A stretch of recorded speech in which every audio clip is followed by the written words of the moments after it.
బాపట్ల జిల్లా అధ్యక్షులు శేఖర్ బాబు గారికి, ఉపాధ్యాయ ప్రధాన సంపాదకులు జిలానీ గారికి, వేదిక మీద ఉన్న ఏపీటీఎఫ్ పల్నాడు, గుంటూరు, బాపట్ల, ప్రకాశం జిల్లాల బాధ్యులకి, పూర్వ రాష్ట్ర బాధ్యులకి, ఎంఈఓ గారికి, ఈ కార్యక్రమానికి విచ్చేసినటువంటి కార్యకర్తలందరికీ కూడా నా ఉద్యమాభినందనలు తెలియజేస్తా ఉన్నాను. మిత్రులారా, మామూలుగా పరమేశ్వరరావు గారి సంస్మరణ సందర్భంగా స్మారకోపన్యాసం చెప్పమని అక్కడ సిఎస్సిలో మీటింగ్ జరుగుతుంది వాళ్ళ ట్రాన్స్ఫర్స్ యాక్ట్ మీద.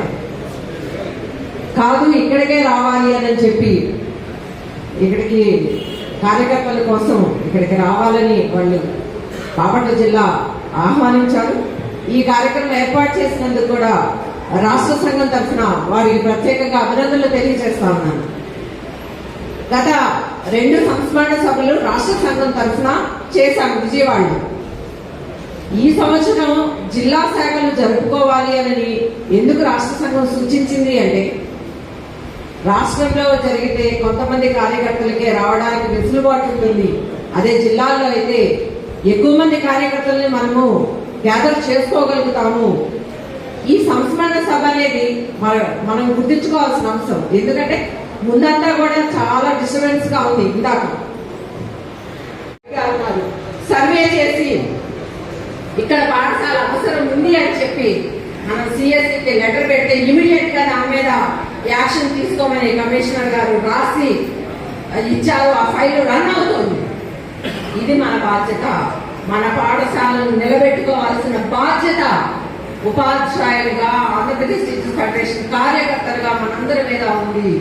ఇది ఒక్కటే కాదు, ఇంకొకటి కూడా మీ అందరికీ ప్రత్యేకంగా ధన్యవాదాలు కూడా చెప్తా ఉన్నాను. ఈ రోజు ఈ సభ జరగడానికి అనేక మండల శాఖలు కార్యకర్తలు చందాలు ఇచ్చారు.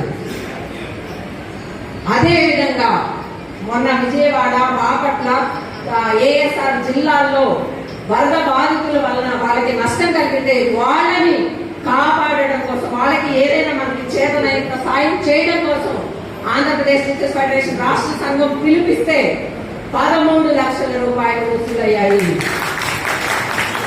13 లక్షల రూపాయలతో నోట్ బుక్స్ ఇద్దామనుకున్నాం మొదట. కానీ ప్రభుత్వం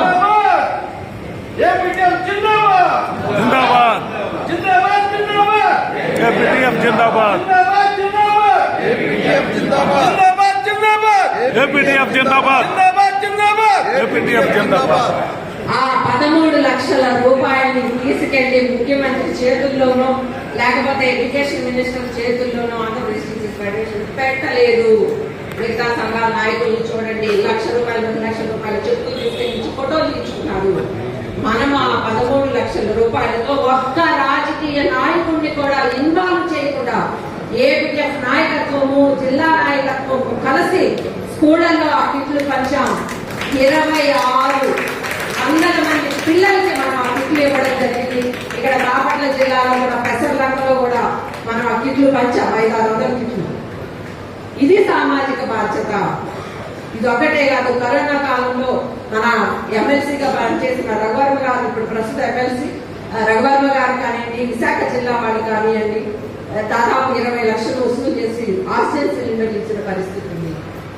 ఉద్యమాలు నడిపిస్తాం. సామాజిక బాధ్యతగా, సామాజికంగా ఏ ఇబ్బంది ఉందో ఆ ఇబ్బందిని పసిగట్టి మనం మన సొంతంగాను, ప్రజా సంఘాలతోనూ, విద్యార్థి సంఘాలతో కలిసి మనం ఆ సమాజంలో ఉన్న సమస్యల్ని పరిష్కారం కోసం మనం పోరాటం చేయాలి. ఏపీఎఫ్ పంద పోరాటమే. అందుకని ప్రతి చిన్న సమస్యకి సాల్వ్ అయ్యే సమస్య కూడా పోరాటం కాదు. ఎప్పుడు ఉద్యమానికి పిలిపివ్వాలి, ఎప్పుడు సమస్యల్ని సానుకూల ధోరణితో మనం ఆ సమస్యని పరిష్కారం చేసుకోవడానికి ప్రయత్నం చేయాలనేది రాష్ట్ర నాయకత్వం సునిశ్చితంగా ఆలోచిస్తుంది.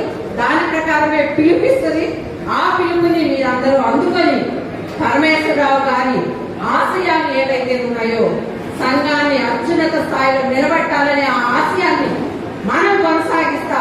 వారి ఆశయాల్ని కొనసాగించడం కోసం రాష్ట్ర, జిల్లా, మండల కార్యకర్తలు, నాయకులు అందరూ కూడా కృషి చేయాలి అని చెప్పి మీ ఆశయాన్ని మేము కొనసాగిస్తామని పరమేశ్వరరావు గారికి ఈ రోజున మరొకసారి వాళ్ళకి నివాళిగా చెప్తూ నాకు ఈ అవకాశం ఇచ్చిన అధ్యక్షుడు